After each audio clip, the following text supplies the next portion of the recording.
इधर रायपुर के दौरे पर आए दिल्ली सरकार में कैबिनेट मंत्री गोपाल राय ने दिल्ली दंगे को लेकर बीजेपी पर जमकर निशाना साधा। उन्होंने न्यूज 24 मध्य प्रदेश छत्तीसगढ़ से बातचीत करते हुए कहा कि चुनाव से पहले दंगे नहीं हो रहे थे, लेकिन चुनाव के बाद देश के अलग अलग हिस्सों में दंगे हो रहे हैं। सबको पता है कि दंगे करवाने का काम बीजेपी के अलावा और कोई नहीं करता।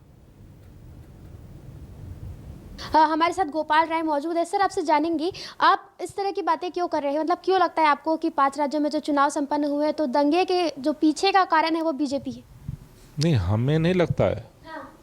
दंगे तो हो रहे हैं, चुनाव से पहले तो नहीं हो रहे थे। चुनाव के बाद देश के अलग अलग हिस्सों में दंगे हो रहे हैं और ये तो सबको पता है कि दंगे कराने का काम भारतीय जनता पार्टी के अलावा कोई नहीं करता है। जिस तरह से वो मतलब अराजकता फैलाने वाले, हमले करने वाले, गुंडई करने वाले लोगों को सम्मानित करते हैं, तो आज वो चीज़ें सामने आ रही हैं। और उसका मुख्य कारण है कि इस देश के अंदर जिस तरह से बेरोजगारी, जिस तरह से महंगाई बढ़ रही है, आम आदमी का जीना मुश्किल हो रहा है, उससे लोगों का ध्यान डाइवर्ट करने के लिए ये सुनियोजित तरीके से दंगे कराए जा रहे हैं। मतलब आपका ये कहना है कि बीजेपी के लोग जो है वो मुख्य मुद्दे से आम जनता को भटका रहे हैं और इस वजह से दंगा करवा रहे हैं? निश्चित रूप से। और क्या पर्पज हो सकता है इस दंगे का? भाई, पूरे देश में दंगे होने लगे अचानक, तो उसके मुख्य कारण तो यही है। कई जगहों पर बुलडोजर भी चलाए जा रहे हैं।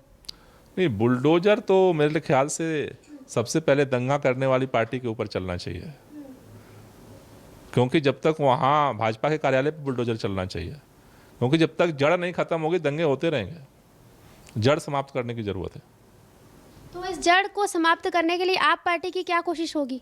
नहीं, हमारी तो कोशिश देखो ये है कि जनता को एकजुट किया जाए और इस राजनीति में जो भ्रष्टाचार है, जो बेरोजगारी है, महंगाई है, उसके खिलाफ देश के लोग मिलकर के इस देश को आगे बढ़ाने का मकसद है आम आदमी पार्टी का। दंगे देश में कराने से देश आगे नहीं बढ़ता है। देश आगे बढ़ेगा, देश के स्कूल अच्छे होंगे, देश के अस्पताल अच्छे होंगे, देश के नौजवानों को काम मिलेगा, अच्छी शिक्षा मिलेगी, देश आगे बढ़ेगा। तो आम आदमी पार्टी का एजेंडा है देश को आगे बढ़ाओ। उसके लिए आम आदमी पार्टी पूरे देश के अंदर काम कर रही है। जैसे कि आपने कहा कि बीजेपी के लोग दंगा करा रहे हैं, तो आप बीजेपी को क्या कहना चाहेंगे इस दंगे को लेकर के, या फिर और कुछ? नहीं, हम तो देश के लोगों से कहना चाहते हैं कि देश को अगर आगे बढ़ाना चाहते हो तो दंगा करने वाले, गुंडई करने वाली पार्टी को उससे उसको जो है हराना पड़ेगा। तो जैसा कि इन्होंने कहा कि दंगा करने वाली पार्टी, उसे लेकर के आम जनता को ये कहेंगे कि बीजेपी की जो पार्टी है वो दंगा कराने वाली पार्टी है और अगर आप देश में दंगा नहीं चाहते तो आपको आप पार्टी को जिताना होगा। कैमरामैन रविंद्र नागलकर के साथ सुप्रिया पांडे, न्यूज़ 24 मध्य प्रदेश छत्तीसगढ़।